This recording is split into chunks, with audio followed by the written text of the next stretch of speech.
Hey guys, welcome back to my channel. I greatly appreciate it. So today I would like to talk to you about a case that just really shook me, to be honest. It's one of the worst cases I've ever heard, as a matter of fact. The other day in our live chat, I was talking about what are the cases that have stuck with you that you've ever heard.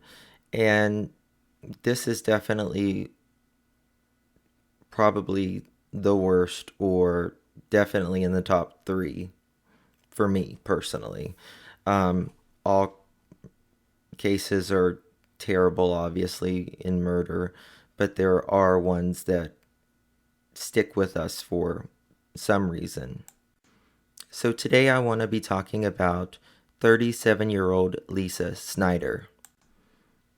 At around 4:30, September 23rd, 2019, Lisa Snyder, a mother named Lisa Snyder, called 911 frantically from her home on Route 143 in Kempton, Pennsylvania, saying that both of her children were hanging in the basement. When the dispatcher contacted another dispatcher, he literally had to ask him twice because he just couldn't believe his ears. The first responders wanted to know if the scene was safe and how the children ended up in this way. Who did it? Radio dispatched and said that the 8-year-old child had been depressed and he may have done it himself. That the 8-year-old boy was depressed, but he didn't want to go alone. Connor Snyder was 8 years old. He was one of the victims in the basement. Connor loved to read. He was a good student and just a well-rounded kid. Connor loved to be a friend to everyone. He never bullied. He was absolutely a friend to everyone in his class. Connor had an infectious laugh, and his teacher thought he was such a joy. More than anything else, Connor loved being a big brother to his 4-year-old sister, Brinley. And Brinley was a 4-year-old who loved her big brother. They had a wonderful, special relationship. I think they bonded because they knew they could trust each other. So Lisa is Brinley and Connor's mom. Lisa tries to explain to the police that Lisa explains that Connor may have taken his own life and that he wanted his sister to go with him because he didn't want to be alone. At least that's what she wanted the police to believe. But as we know, most 8-year-olds do not harm themselves. They especially don't hang themselves. They especially don't hang themselves with a sibling who is 4 years old. But Lisa is adamant in saying this is all true. Connor had gotten home from school that day. Within 20 minutes of him being in the house, he and his sister would be dead. If you're a parent, you generally know when kids come home, straight through the door they go. They generally want something. They generally want to go play on their tablet, their Nintendo, anything that they like. So you generally let them while you cook dinner and, wind down a little bit. So as many 8-year-olds love, Connor wanted to play with his laptop that evening. But Connor's laptop was dead. He couldn't find the charger. So then he asked his sister if she would like to go downstairs and play in the fort. So Brinley and Connor went down to the basement to build a fort according to Lisa. So when kids are building a fort, they drag blankets out of the closet, anything to make a fort. Connor went upstairs and got 2 bar stools and carried them down himself. Lisa said that he needed to bring them up when he was finished. Connor comes upstairs. He goes to the kitchen table. He sees this big, long, it's like a dog run where it's like a really long cable-like thing where you can put your dogs outside and they can, give them more space to run. So Lisa and the kids had a dog. He weighed about 60 pounds. He was like a pit bull mix. But the cable was made for a dog for over 200 pounds. Connor and Brinley's dog was just about 50 or 60 pounds. So if you have a dog that's just 50 or 60 pounds, why would you have a cable run that's for 200 plus pound dogs? That's a huge dog. Lisa purchased this at a local department store. She ordered it online and picked it up the next morning with like a click and pull. She said that they didn't have a cable run that was for the correct size for her dog. They just had cables for smaller dogs and larger ones, so she opted for the larger one. So Lisa says she's going to go outside, and she tells the kids that she'll just be gone outside for just a few minutes. She tells that she was outside for about 10 minutes when she comes back in the house, goes down the stairs to ask the kids what they want to eat, and she sees a horrifying scene. She found her kids hanging from the dog run from the main support beam in the basement, 3 feet apart, with the bar stools kicked out from under them.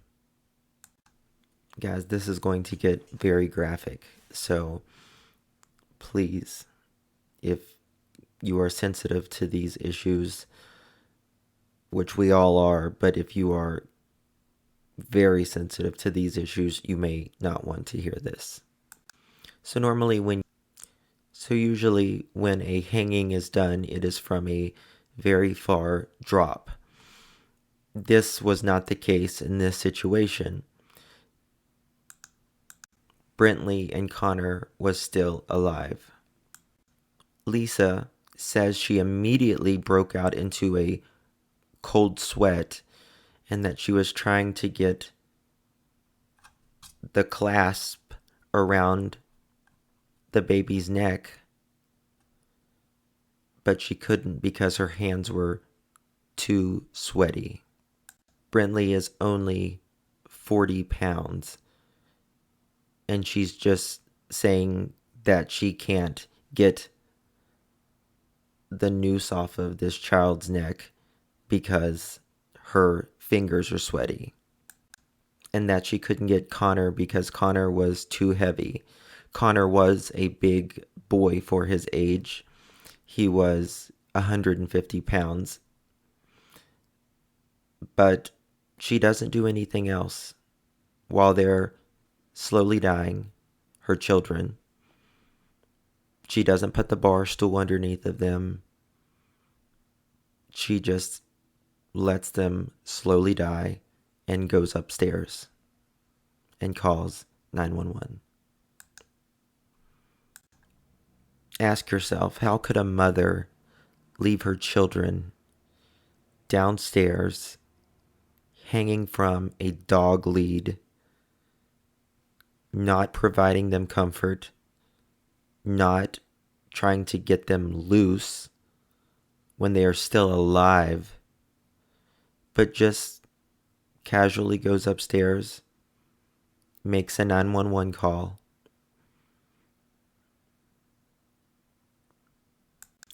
First responders show up. The first ones on the scene was the fire department. When the first responders show up, the door's not open. It's shut. There's no panic going on in the house. They have to knock on the door to get an answer. To Lisa, the mother of these children, talking on her cell phone while her kids are downstairs slowly dying. One of the first responders said when she answered the door, as she was on the phone, she also seemed nervous and agitated. She was so involved in her phone call, the first responders was needing to know where to go in the house. Lisa didn't even answer the first responders. She didn't even have enough dignity to answer where her kids lay dying. So, God bless the first responders. They just start looking in the house and they make their way down to the basement. The first responders run downstairs and they see two children hanging from nooses. They check them and they are still warm. So they get them down from their nooses and they begin doing immediate CPR. While they are trying to bring life to these children back into their bodies, Lisa is still upstairs on the phone. How can a mother do this? How is it possible for someone to be so cruel and so cold-hearted to anyone, let alone their children? The first police officer on the scene was police officer Jeffrey Hummel. Trooper Hummel would say when he arrived at the scene, Lisa and some of her family members was out in the yard and the scene was a complete madhouse. One of the family members outside casually smoking a cigarette says they're all in the basement. A few moments later, a medevac helicopter touched down and they took them both to the nearest hospital, where Connor, age 8, and Brentley, age 4, were put on life support. So the police are still at the house and they are investigating the scene, and they just can't believe that a child would ever do this to themselves and especially his sister. Accidents can happen with hangings, but the way this scene looked, it was very deliberate, you could tell. A child as happy as Connor, they just don't do this. This is something that was totally out of the realm of even possibility of thinking that Connor could do something like this to himself or his sister Brentley. He was a very happy child. But Lisa, the mother, insisted that Connor was deeply depressed. So Lisa told authorities that Connor had become so depressed in the last couple weeks that he wasn't eating and that he didn't like to ride the bus, that he was being bullied because of his speech delay and along with his weight. Lisa always said that he had always been a healthy eater, but the last couple weeks he had been, quote, starving himself because they were picking on him because he was fat. An 8-year-old child should not be losing 25 pounds in just a couple weeks. That's very unhealthy. It's very unhealthy for anyone to lose that amount of weight so quickly, let alone an 8-year-old. Lisa said the week before Connor had died that she had set him down and said if he ever felt like hurting himself, that to come and talk to her. Lisa said Connor had stated that he had thought about hurting himself, but he didn't want to go alone. So police are seeing red flags right and left. This is very uncommon for a child to do something like this to himself and to do something like this to another human being, such as the sister that he loved so much. Police immediately start an investigation. They talk to teachers, other members of the family. They pull surveillance on the bus, and they find nothing, that he was not being bullied, that everyone loved Connor, and that Connor seemed to love everyone, and that he seemed to be a very happy, healthy kid. The day Connor died, the video showed that he was extremely happy, that he was playing with his friends on the bus, and that there was no issue whatsoever.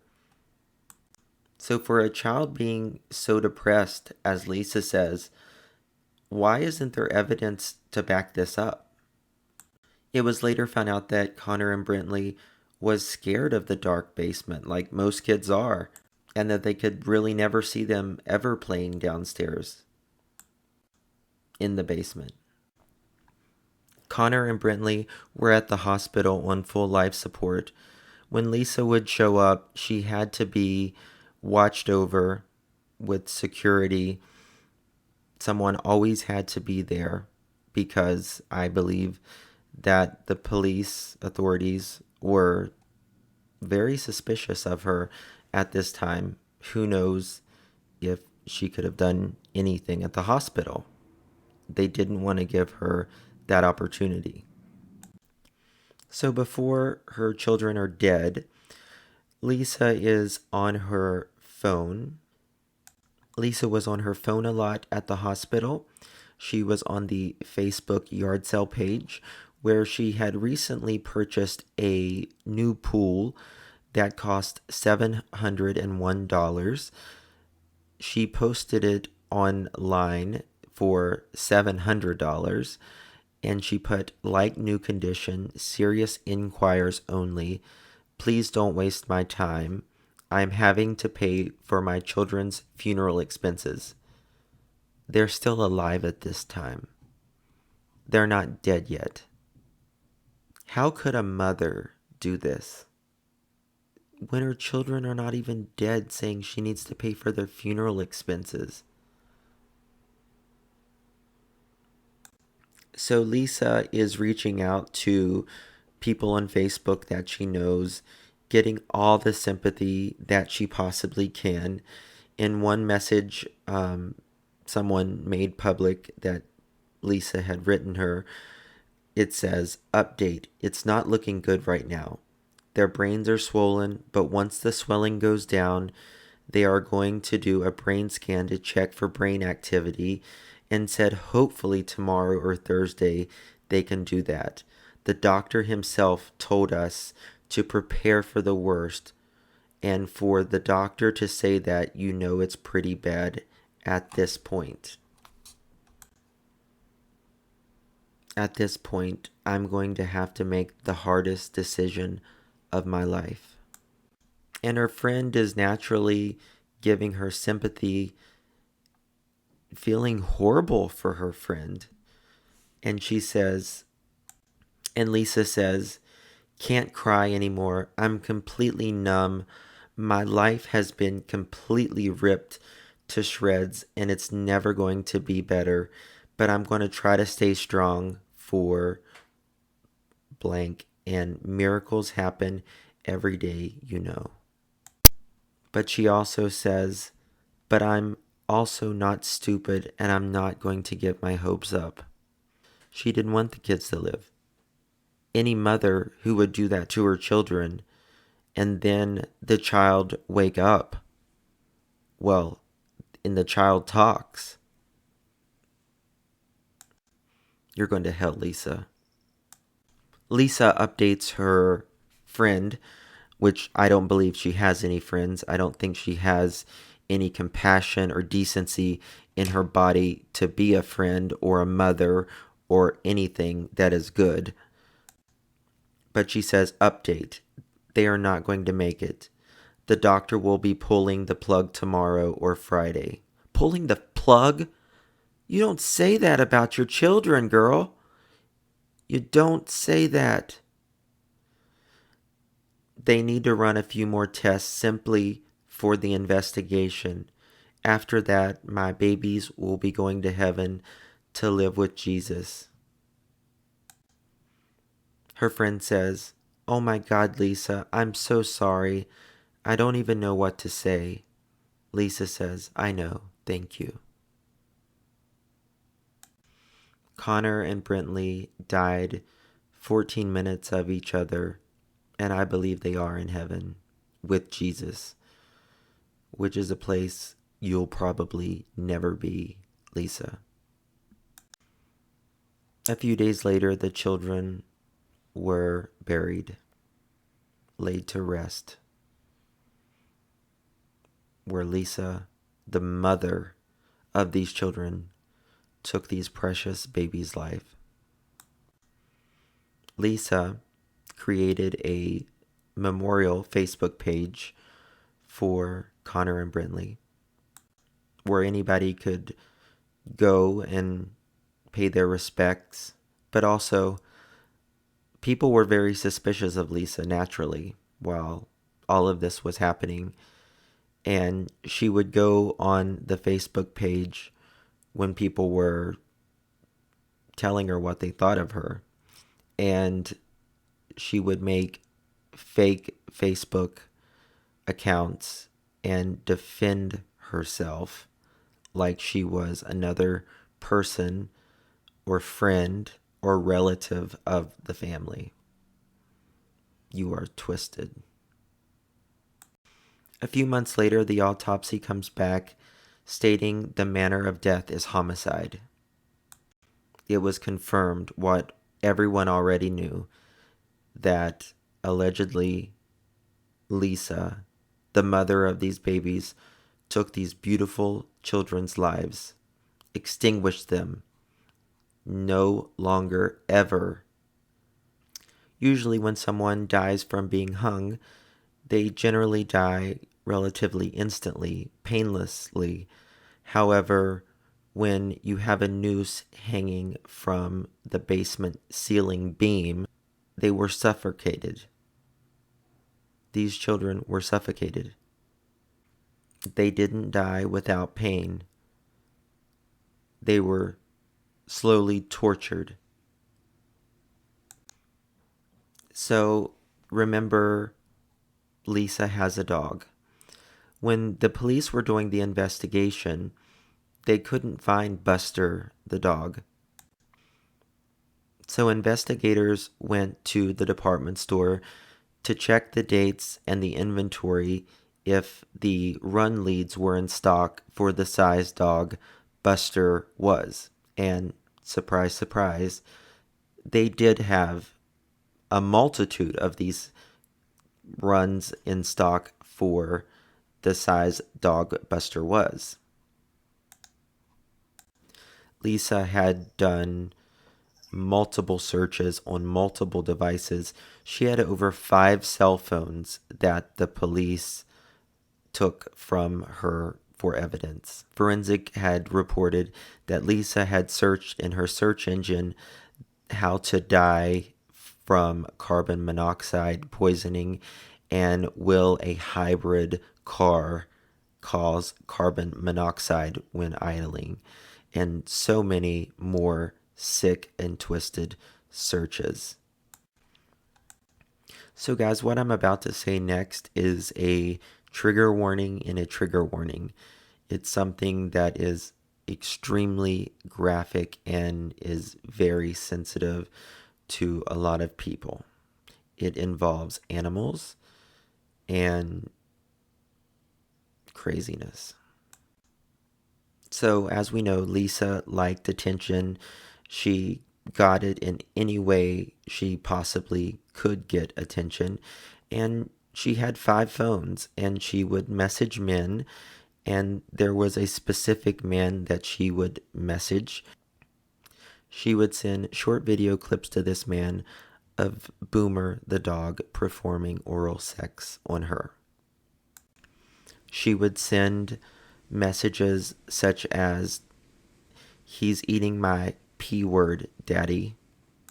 She would send messages like, "He keeps moving every time my flash goes off."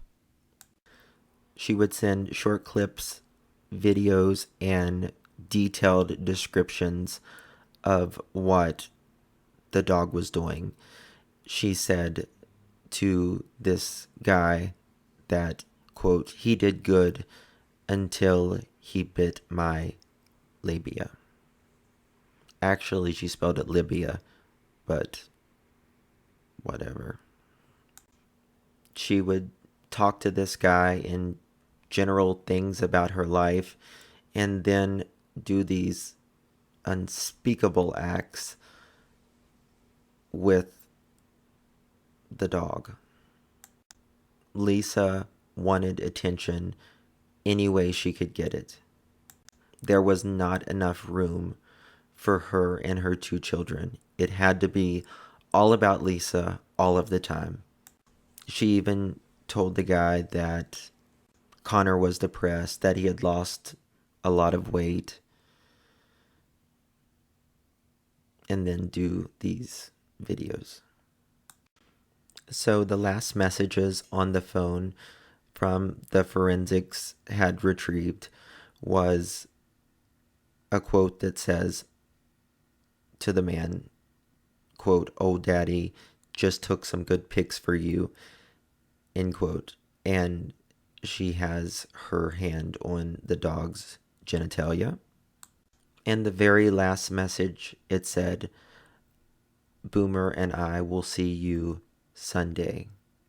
The phone was taken before that, and thank God that Boomer, the dog, never had to face the two of them together. Boomer suffered enough. Lisa was finally arrested that December. She was charged with 2 counts of first-degree murder, 2 counts of third-degree murder, 2 counts of child endangerment, 1 count of tampering with evidence, 1 count of sexual intercourse with an animal, and 1 count of cruelty to animals. Lisa also looks up how to hang someone with a short noose.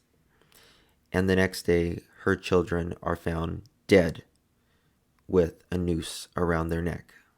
There are several different theories on how she got the children downstairs to do this. They think it was a game that she played with the kids to get them up on a chair and a noose around their neck. Such as a game 1, 2, 3, jump. Sorry guys, this is just so disturbing. But their story needs to be heard. Also, Connor, his fine motor skills wasn't very good, and he had been in therapy for 2 years. And in the testimony that the therapist had given, she did not believe that Connor could actually get up there, place the cables exactly 3 feet apart from one another, and do it all. Plus his hand-eye coordination was just not there. Connor did not have good hand-eye coordination, and the therapist said it would have been absolutely impossible for him to do this to himself or anyone else. On the funeral page, Lisa puts, "I miss you guys so much of every second of every day. I'm so sorry you had to leave so soon, but you will forever have love in my heart. Till I see you both again, love, Mom, XOXO. Listen, Lisa, they wouldn't have left if you hadn't murdered these innocent children." The children's organs were donated. Lisa writes, after a horrible day yesterday, I finally got to open my mail and 7 new people have got to sustain life because of Brentley and Connor. I do believe that's the definition if I've ever heard one. I love you every second of every day. You both are heroes. Not all heroes wear capes. Sorry for the pic quality. So after she viciously murders her own children, she has to brag about donating organs. Yeah, they did save lives. Wonderful. But you took 2. How dare you? Also, about a week later, after Connor's death, would have been his 9th birthday. Lisa writes on Facebook, "Happy birthday, my little dude. You were so excited about your 9th birthday when I picked you up from school just the other day. Heart, heart. Catch your little balloons today, babe. We are sending you and Brentley 100. But Lisa, didn't you say Brentley was depressed? He never got to turn 9. You extinguished that. Most people, after losing a child, they don't want to get rid of anything that the child may have, or their loved one for that matter may have. But not Lisa. That's not Lisa. Before her children died, she had the pull-up that she had purchased from Walmart for $701, selling it for $700 on Facebook Marketplace. So she gave a $1 discount and said that she needed the money for her children's burial expenses.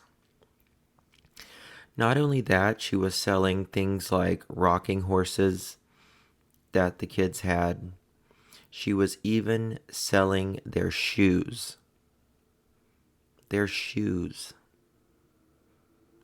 Most parents just want to keep all of their kids' stuff like as it is when something happens to them. Not Lisa. As we had talked earlier about the unspeakable acts that she had done to Boomer, her dog. She later posted about dog abuse, animal abuse. There was this guy on the internet and he was abusing animals as well, and how she wanted him to be found and prosecuted and everything. The hypocrisy and the attention that she needs is beyond disgusting. Once people were clapping back at her on Facebook, she says CYS has no ongoing investigation with my family. This investigation is not focused on me. It is focused on what happened to my children. I am a grieving mother trying to grieve the loss of my children at this time. This lady. I would appreciate some privacy and respect. Rumors spread like lantern flies. You can't believe everything you read or hear. I love my children with all my heart and soul. They are my world, and now I am completely lost. This is what Lisa says. She has a bunch of aliases on Facebook. Judy, Amanda Jones, Jones Amanda. She goes into so many different support groups on Facebook and acts like she is a friend to Lisa.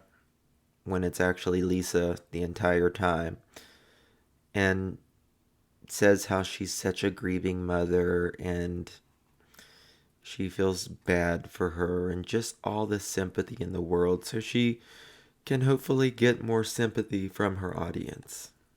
Lisa writes in one Facebook group pretending it is Lisa's best friend. Oh, I have been best friends with her since high school. Saying, oh, Lisa is a great mother. Her world revolves around her kids. Yes, she was a young mother, but she was never the typical teenage mother who parties and does whatever she wants. She grew up fast and always put her responsibilities first.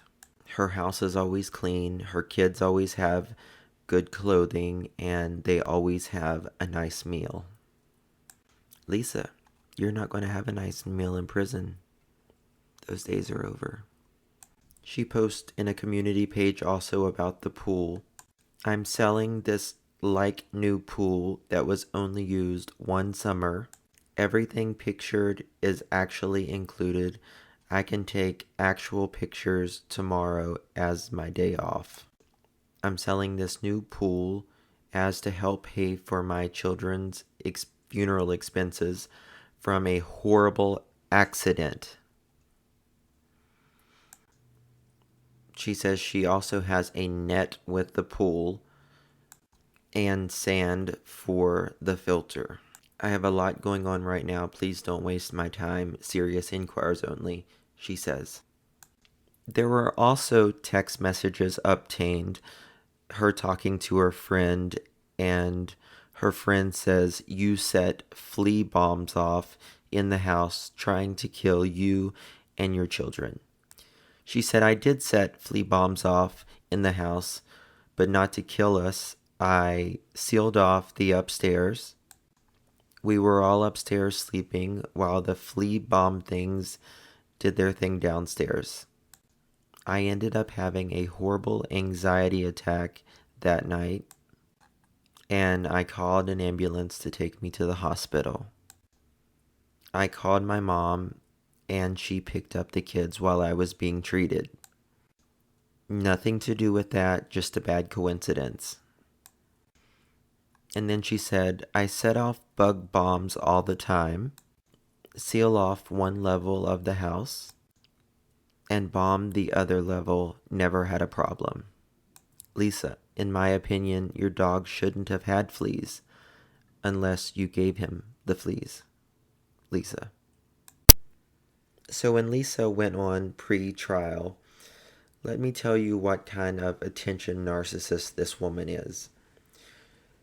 Since she hung her 2 children and had sex with her dog, she wants her Google searches to be inadmissible in court.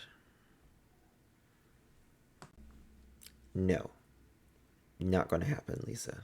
Or it shouldn't, in my opinion.